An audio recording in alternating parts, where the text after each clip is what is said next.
হৰিনামৰ ধ্বনিৰে মুখৰিত আকাশ বতাহ।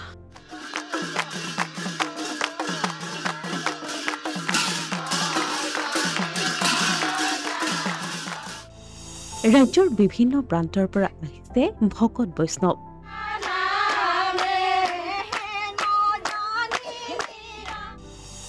আজিৰে পৰা শ্ৰীমন্ত শংকৰদেৱ সংঘৰ ৯৩ সংখ্যক অধিৱেশন। উখল মাখল ৰঙিয়াৰ হাতীখোলা পথাৰ।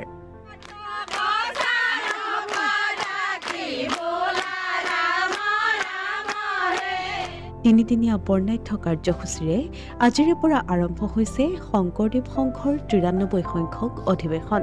ইতিমধ্যে হৰিনামৰ ধ্বনিৰে মুখৰিত হৈ পৰিছে সমগ্ৰ অঞ্চল, যেন দ্বিতীয় বৈকুণ্ঠপুৰীলৈ পৰিণত হৈছে হাতীখোলা পথাৰ। শিশুৰ পৰা বৃদ্ধলৈ সকলো আহিছে অসমীয়া পৰম্পৰাগত সাজ পৰিধান কৰি।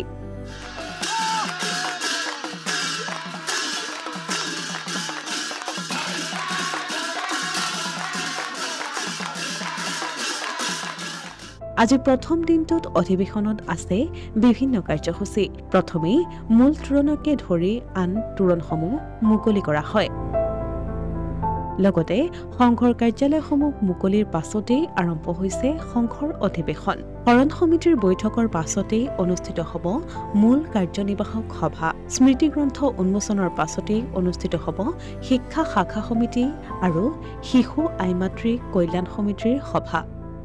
ইয়াৰ লগতে অধিৱেশনৰ প্ৰতিদিনাই সন্ধিয়া অংকীয়া ভাওনা প্ৰদৰ্শনৰ লগতে অনুষ্ঠিত হ'ব সাংস্কৃতিক সমাৰোহ। চলি আছে এয়া আমাৰ প্ৰাণৰ অনুষ্ঠান হিয়াৰ আমঠু শ্ৰীমন্ত শংকৰদেৱ সংঘৰে প্ৰাণৰ অনুষ্ঠান বাৰ্ষিক অধিৱেশন। ইয়াত লক্ষ লক্ষ ভক্তৰ সমাগম হয়। ইয়াত লক্ষ ভক্তৰ হৃদয় দিয়া হিয়া নিয়া কৰে।